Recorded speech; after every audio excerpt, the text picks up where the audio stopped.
Okay, folks, it's your buddy Mike Messier here with Mike's Instant Movie Review. American Society of Historical. I screwed it up. American Society of Magical Negroes. Their title, not mine. This movie is getting panned left and right. Something about this movie was calling to me that I wanted to see it. I thought the trailer was interesting. I'm a fan of David Allen Greer. He hasn't been featured in featured films as much as I would have liked. And guess what? I like this movie. So critics be damned, audiences be damned, metrics be damned, everyone be damned. I enjoyed this film, okay? So should you go see it? Should you go not? Well, I think you should. There's no gore. There's no nudity. It's wise comedy. Some might say, dare I say, dark comedy or black comedy, perhaps, but I don't know. I just thought it was funny. And what's the movie all about? Well, first of all, what is the magical Negro? It's a term that I became acquainted with in my studies maybe 15 years ago. And when I first heard about it, I think I read some article that was using this term and explaining what it all meant. And it was kind of referring to characters, for instance, like in the book. And then I didn't read the book, okay? But the film, The Legend of Bagger Vance, I did see the film. Basically, Will Smith, I think this is around maybe 1998. In this movie, Will Smith plays a caddy to, I believe, the Bagger Vance was played by Matt Damon. I believe Bagger Dance was the golfer and the caddy was someone else. Or maybe I got that flipped. Maybe Will Smith's character was Bagger Dance. But in any event, the caddy is kind of like this spiritual buddy that's helping the main guy, white guy with this problem, which I think was just his fucking golf stroke, okay? You might say, dare I say, Jim in Huckleberry. Is it Huck Finn and Jim, or is it Tom Sawyer? I think Jim appears with both of those assholes, but the one where they go down the river, I think that's Huck, like that term. I'll be your Huckleberry. So I think Jim might be in that context. To an extent, perhaps, the John Coffey character, Michael Clark Duncan, I think he won an Oscar for that in The Green Mile. You might say that's... So basically these characters that are kind of somehow closer to gods, closer to the angels of an African-American descent, and... oftentimes these characters are there to give some type of spiritual insight to the white character in trouble, in peril. The white character that needs to figure some shit out, can't do it on their own, so they bring in the spiritual Negro, or the magical Negro in this case. And you might say the reverse of this is the white savior character, which other films have been accused of having. There was one recently, I think Dune 2, there's some, claims that this is a white savior complex film. Now, at some point you have to say, and there is a point where you say, well, gee whiz, if every fucking character is going to be classified by the color of their skin, their pigmentation, the melatonin in their skin color, how can we have any characters? You know what I mean? If every goddamn character is just going to be reduced to some type of classification, then how are you going to write anything? Well, that's a good point. See, I'm full of good points. However, there does seem, if you go through the catalog of popular media, there does just seem to be a disproportionate amount of characters that have like this, spiritual or magical essence. And hence we have this term, okay, which I did not invent, but I have been aware of this term. In fact, in my own wonderful screenwriting, of which I am a wonderful screenwriter, I'll say that, one of my screenplays, God Is My Best Friend, there is a joking reference to the term I use the term in that script spiritual Negro, not magical Negro. I believe. I'm trying to remember which term I use, because to me they're kind of interlaced, or one could be used for the other, or whatnot. That was the character of Moses saying that to the character of Jude. It's a very funny script. If any film producers are watching this video, you should buy it from me, so then I don't have to worry about it. I can go on with other wonderful scripts. In any event, let's go back to this movie. This movie has been getting panned and dismissed, and I don't understand why. Although I might speculate. Let me speculate on why people are not enjoying this movie. It could be I don't know. I mean, I think maybe it's just because the term, you do have to kind of be someone who has a certain amount of literary knowledge, or knowledge of these types of things, like these types of, because this is kind of like a literary commentary, this concept of the magical Negro. It's kind of like, I don't know who came up with it in the first place, but if you weren't familiar with the term, it might be offensive, or you might be confused, or why are they using the word Negro instead of, and even the character in the movie says that, black people, why? Well, I don't have all the goddamn answers, okay?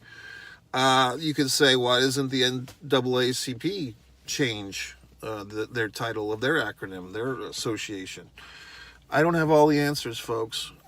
So, for me, this movie, I thought effectively deals with this topic. It might be hard to talk about, might be hard to laugh about. I thought it was good. I like David Alan Grier. I think of all the folks in Living Color, 30 years ago, I guess maybe 35, David Alan Grier, probably in my book, one of the most talented, and I don't think him and Tommy Davidson, I don't think they've had their, in my opinion, share of good fortune in this crazy world. I think those were two of the best guys on that show, and they were not Wayans, they were not Jim Carrey, they were not J-Lo, but I thought those two guys, Tommy and David Alan Grier, were both really awesome. So it's nice to see David Alan Grier with a very strong role in this movie. He kind of is our gateway into the world of the magical Negro society. And I don't know. I just thought that the whole thing was funny. I would say that against, the movie, perhaps the joke of it drags on a little bit more than it has to. Perhaps the movie is maybe 10 minutes longer than it needs to be. I don't know what specific 10 minutes I would cut out, but it could have been tightened a tad. Spoilers. We do have this kind of love triangle going on. The actor that kind of played the entitled white guy, he was recently on a show that I watched. I kind of, what's that term? When you watch a show all at once. God, I'm losing my mind. It's like binge watched the show, The Other Ones, about the two older kids of a famous Justin Bieber type pop sensation. Very funny show. Who's that SNL, Saturday Night Live actress that I like? Molly Shannon plays the mom. Very funny show. You should check that out. But actually, check out One Man in the Camera Films, my other YouTube channel first, where all my wonderful films are. Check that out before you check out this other bullshit. With my stuff, it's all available for free, okay? What else? I don't know. This is the type of movie I like. It's kind of, and I wonder if this movie in the future will get some love from people. Will they remember this movie fondly? Kind of in the tradition of the only other films I could think of like this off the top of my wonderful head, or my wonderful hat. I believe one was called I'm Gonna Get You Sucker, by, once again, Keenan Wayans, or Keenan Ivan Wayans. I think that was his movie. I believe I'm Gonna Get You Sucker was that was it, I believe. And then that's the one where he's kind of playing himself, like, trying to make a movie in racist Hollywood in the mid 80s or late 80s. Then you had another one, film that was kind of, oh God, I just had it. It was also, well, Soul Man, sort of. I mean, Soul Man was different. That's going back to the late 80s. But that tried. I mean, some people don't like that movie. I thought there was some merit to it. C. Thomas Howell plays a rich white guy who's graduating high school. I think he wants to go to Harvard. He's been accepted, but then his parents surprise him that they're not going to help him pay for it, and he has to pay for college on his own. So in order to get a scholarship for an African-American student, he takes a bunch of suntan lotions and pills and puts like a goop like in his head, in his hair, to kind of make like a Jerry curl type of presentation. And he goes off to college and he falls in love with Ray Dong Chong and has fights with a professor played by James Earl Jones. I thought that movie was funny. A lot of people don't. But I thought there was another movie that I was thinking of. I mean, I guess if you really want to stretch, but I think this is kind of going to another type of district as far as the cinema world. School Days, Spike Lee's third film.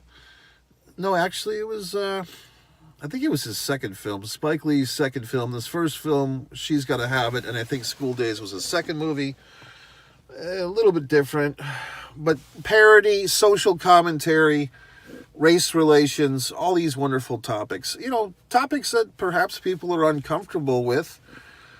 But to me, I mean, if you're going to see, you know, a few years ago during 2020 when all these horrible riots were happening, protests, you know, people were losing their businesses, getting hurt in the wake of the George Floyd death. You can call it a murder, you can call it a death, whatever you want to call it. All these riots, there was I believe, I want to say Netflix series on about the Los Angeles 1992 Rodney King trial, protests and riots and so forth, and just the similarities, unfortunately, from 1992 to 2020, how much has changed? Not much, it seems, except more people have smartphones now to tape things that happen, these atrocities. So I don't know. So, I mean, these documentaries typically are well received. You know, people want to see this stuff. But when you go into the realm of comedy, and I don't think that this comedy or the other ones I aforementioned listed, I don't think any of them were trying to make light of these situations, but trying to present the topics with some levity, some insight, yes, God forbid, some humor, you know, trying to, because that's how people communicate. You communicate in different ways. You can have a documentary which shows, you know, actual footage. And even the documentaries a lot of times now have slants to them that the filmmakers go into making their documentary with some type of slant, some type of agenda. You can blame Michael Moore for that. He kind of started that. You know, a real documentary just gathers all the information and then makes the movie to document what is happening. But these days, a lot of documentaries are agenda-based, and that's fine. You know, some of them are very entertaining. But going back to this movie, to me, when you deal with these topics with humor, with levity, with characters, character development, relationships, I think it's good. I mean, I think that's the way to go. So I applaud a tip of the old baseball cap to whoever wrote this thing, directed this thing. The lead actor, the guy that played Aaron, I thought he was effective, meaning I thought he did well. As I was saying in my review a couple of days ago of the horror film, whatever it's called, The Prank, I didn't think the lead actor in that one was particularly effective. I thought the lead actor in this, Aaron, I don't think I've ever seen him before. Maybe I have, I don't remember. I thought he did well. I think he was likable enough. I thought that he was kind of a representation. I don't know if you'd call him a millennial or Generation Z or whatever the fuck, but like your typical 28 to 32-year-old male in America these days kind of has this awkward situation. You're being told all these different things, told to to be a good guy, told to be a bad boy, told to do all these goddamn things. You can't figure it out. The love triangle I thought was interesting. And, look, I am obviously not black myself. However, being kind of put in this position where you're supposed to be subservient or put your goals and interests and agendas secondary to someone else, I can relate to that. Perhaps you can too. If you've ever been a friend of someone who's very self-centered, if you've ever been the younger sibling of someone who's always doing things and you're always kind of in the shadow, or whatever the fuck. I think a lot of people could relate to this, of all ethnicities. The magical elements of this film I thought were kind of fun. Spoiler. I would say that I thought they kind of cheaped out a little bit. They might have saved on some production values, because a big gimmick in this movie, if you've seen it, is that the girl, of course there's always a girl, she ends up at, she has like this little girl fantasy, or this woman fantasy, of being romantic on the top of the Empire State Building. It's like a little inside moment that she and the character of Aaron share. The guy, Jason, the white guy, doesn't quite fit into that little inside thing. And then at the end of the movie, Aaron kind of magically takes her to this top of the Empire State Building. And then when he kind of gets stripped of his magical Negroes status, the other guy, David Allen Greer's character, tells him, hey, you left the girl behind.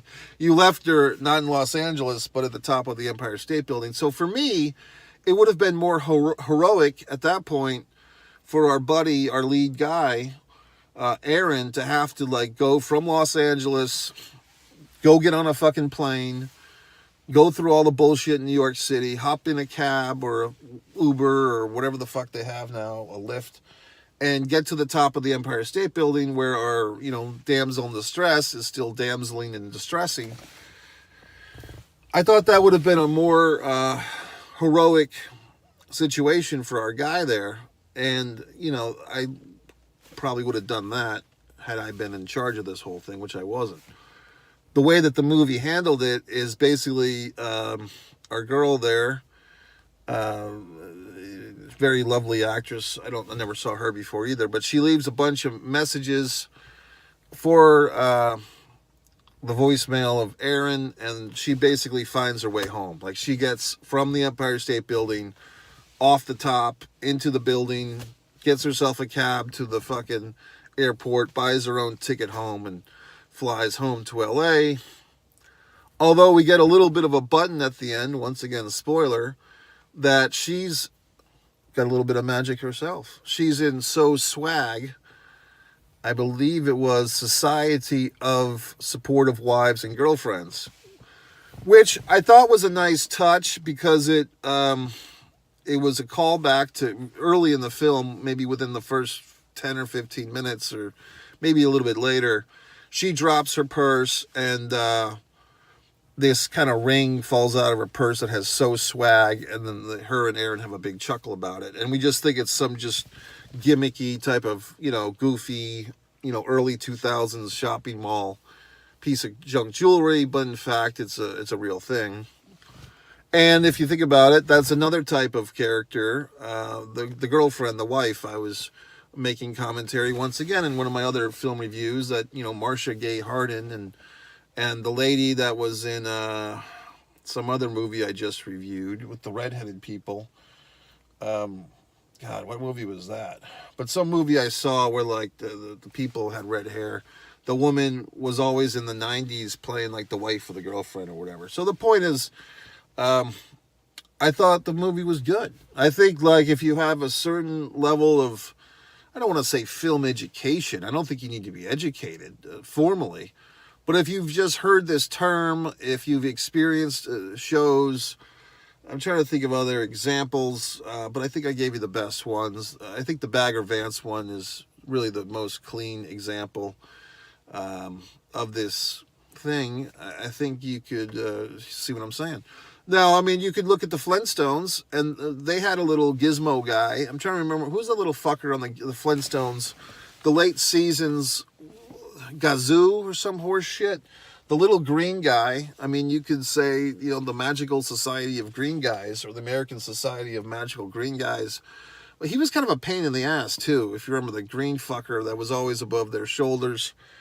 And there's other characters, obviously, in other movies that were not Negroes or black people, whatever you want to say here, magical. Other ethnicities have been represented by this phenomenon of the spiritual character, the magical friend. So what can I say? I mean, but to me, I did get the joke going into it. I did appreciate it. I thought it was funny. Maybe you don't.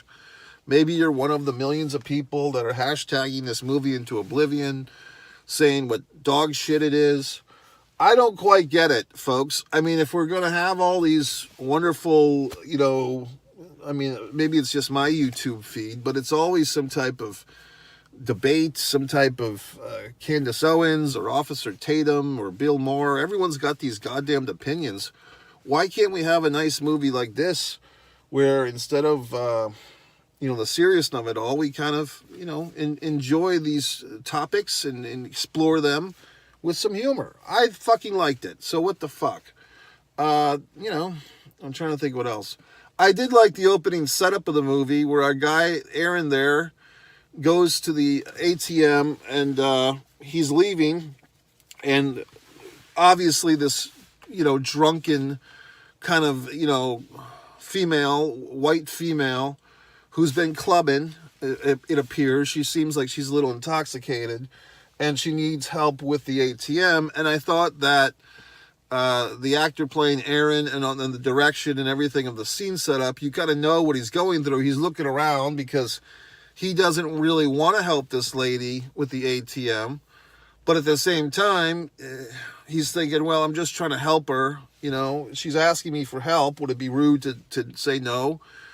But at the same time, he kind of, you can tell by his acting that he is leery of this situation because he really doesn't want to be holding this woman's ATM card or her purse or anything. And then these, you know, white bar guys come out of the shadows and they think that he's robbing her and so forth. And that's when David Allen Greer's character comes in and saves them, and off to the races we go. So I thought that was a good setup. The part early on when there's like the white cop guy with a problem who's he's depressed because he's not cool enough to go clubbing, and when he shows up to go to the club, he's like got a blue button-down shirt that's tucked into his pants like an asshole. And I thought it was good. You know, that was kind of Aaron's first opportunity to kind of, you know, pull the magic, loosen the guy up. I thought what he was going to do was kind of like unbutton the guy's top button on his shirt, or maybe like untuck his shirt or something just to jazz him up.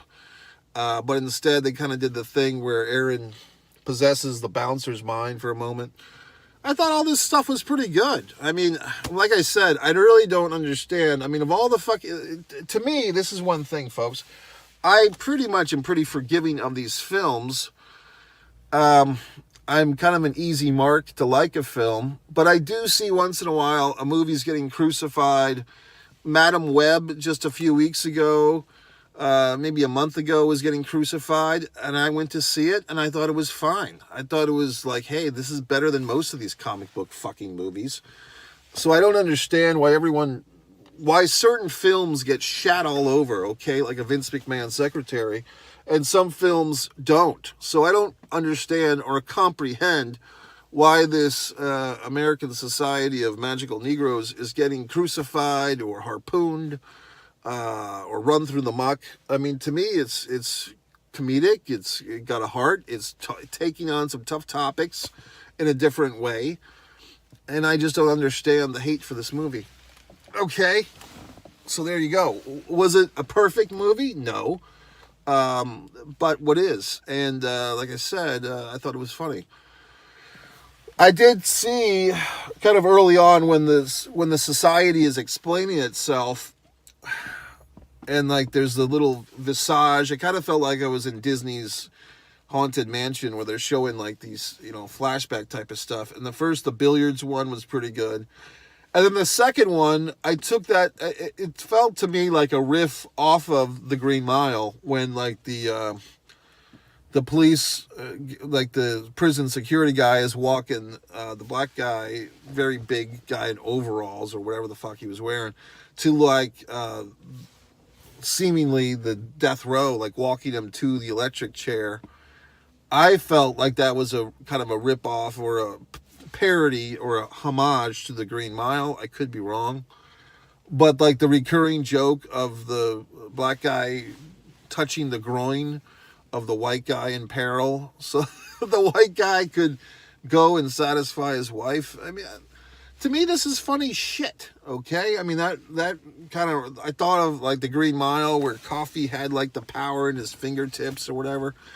I don't know. I saw the humor in all this stuff. I mean, maybe you have to be able to kind of put all these different literary and film references together, or maybe not. I don't know. Maybe everyone's just more advanced than fucking me and seeing the horse shit that this movie is, and I'm just seeing it as being gleams of genius or seeds.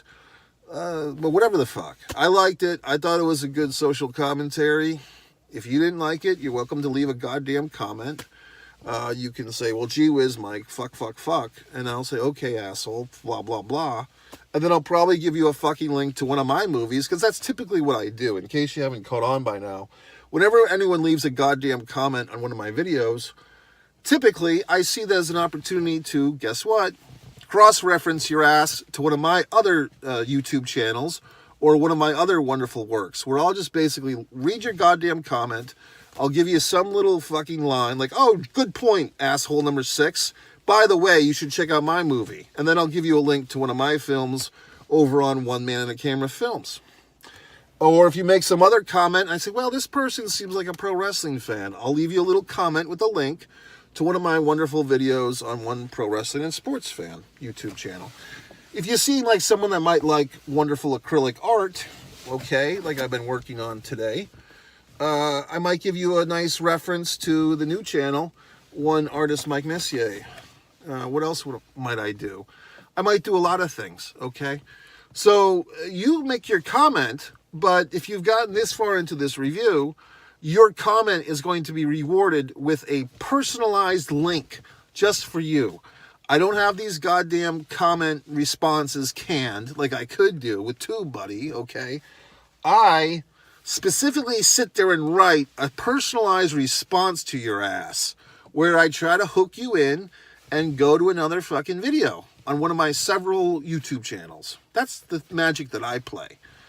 Okay, folks, so that's it. I give David Allen Greer a thumb up. I give the guy playing Aaron a thumb up. The chick playing the chick, I give her 2 thumbs up. The guy playing the enlightened white guy, I thought he was fine. I did like his work in that show. The other two, and I enjoyed this movie. So screw me. I guess I don't know what I'm talking about. All you 75% of the people that hate this movie, you're all smart and fucking geniuses, and I don't know what I'm talking about. MikeMessier.com. Go to the website, scroll to the bottom, follow me on social media, and buy all my